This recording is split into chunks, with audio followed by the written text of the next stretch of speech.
लेकिन संजीव जी, लालू यादव की बेटी ये लिख रही हैं, जेडीयू कह रही है नीतीश कुमार राहुल गांधी की रैली में अब नहीं जाएंगे, मोदी जी की रैली बार बार टलती जा रही है, अब आज खबर आ रही है कि हो सकता है उस रैली में दोनों एक साथ दिखाई दें, और कहीं तो आग लगी हुई है जो जगह जगह से धुआं उठ रहा है। मुझ मुझसे पूछ रहे हैं जी आप? संजीव जी। जी। सौरभ, देखिए, जैसे अभी राहुल महाजन जी ने जो बातें कही, मैं लगभग उनसे सहमत हूँ। उन्होंने कहा कि सर्वाइवर है नीतीश कुमार। मैं कहूंगा कि वो भारतीय राजनीति के सबसे बड़े अपॉर्चुनिस्ट हैं। तो उसमें सर्वाइवर वाली बात भी आ गई।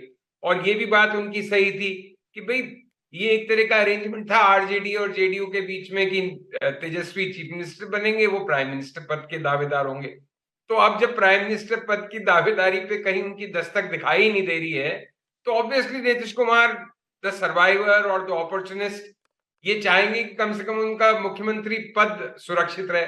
और ये पेच फंसा हुआ होगा बीजेपी और जेडीयू के बीच में, क्योंकि जिस तरह की क्या कहें, जिस तरह का एक बैड ब्लड हो गया था। हालांकि राजनीति में रात गई बात गई सबसे आसानी से स्वीकार्य होता है, बट फिर भी इस बार जिस तरह से नीतीश कुमार आए थे बीजेपी छोड़ के, और एक तरह से सार्वजनिक कस्में वादे हुए थे कि वापस कभी नहीं जाएंगे, तो उसके बाद और जिस तरह से उन्होंने बीजेपी को कोसा भी था, तो और बीजेपी ने भी जिस तरह से एक स्टैंड लिया था कि अब नहीं, बस अब और नहीं, बस और नहीं वाला, तो उसके बाद सारा कुछ वैसे ही एकदम कर लेना इतना आसान नहीं है। शायद इसलिए इसमें 2-5 दिन लगेंगे।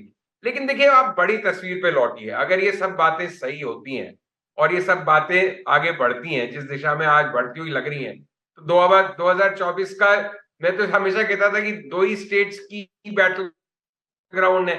Bihar number 1, number 2 Maharashtra. तो बिहार का तो एक्सपेरिमेंट इंडिया अलायंस या ऑपोजिशन का फेल हो जाएगा नीतीश के हटते ही।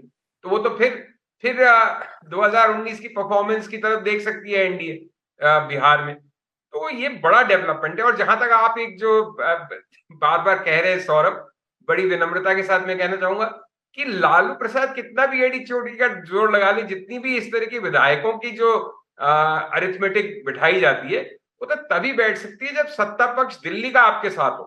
भाई, जब गवर्नर, केंद्र सरकार, ये सब आपके साथ नहीं, तो आपके 6-8 विधायक जो आएंगे, जी। वो अपना राजनीतिक करियर खराब करने के लिए आएंगे क्या? इसलिए उन तिलों में तो बिल्कुल भी तेल नहीं है कि जी आरजेडी के साथ जेडीयू के विधायक आ जाएंगे और कोई बड़ा गेम हो सकता है। तो वो तो आप रूल आउट मान के चलिए, वो तो इस माहौल में नहीं हो सकता। अब बस यही देखना है कि जिस तरफ देवेंद्र और सब लोग इशारा कर रहे हैं, क्या ये वाकई, लग तो रहा है 90% बात सेटल हो गई है, नीतीश कुमार आरजेडी का साथ छोड़ेंगे, ये वाकई होने जा रहा है, या एक बड़ा बड़ा भारी गैम्बल, जुआ, एक तेवर दिखाने का मौका, या एक सिग्नल भेजा है नीतीश कुमार ने अंतिम दाव की तरह। जी। लेकिन इतना सार्वजनिक होके मुझे नहीं लगता ऐसा होगा। मुझे लगता है कि ये बात बीजेपी जेडीयू की जुगलबंदी की तरफ बढ़ रही है। उसका फॉर्मूला, जैसे देवेंद्र बार बार कह रहे हैं, उसका फॉर्मूला क्या होगा?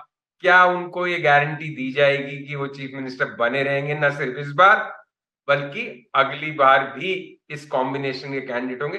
वो सब है, लेकिन नीतीश कुमार कितना नेगोशिएट कर सकते हैं? ठीक बात। इतनी स्ट्रांग पोजीशन नहीं है उनके पास। 7-8% का वोट, किंग मेकर वो अभी भी बिहार की पॉलिटिक्स में रह सकते हैं, लेकिन उनकी जो विश्वसनीयता और क्रेडिबिलिटी बहुत कुछ खत्म सी हो चुकी है। ठीक है। तो उससे वो कितना नेगोशिएट कर पाएंगे, ये देखने की बात है। लेकिन संजीव। इन सब प्रश्नों के उत्तर हम आपके जरिए सुनेंगे सौरभ, धीरे धीरे। जी हाँ, बिल्कुल जैसे हमारे जरिए सुनेंगे, और हो सकता है बड़ा जल्द सुन लें आप।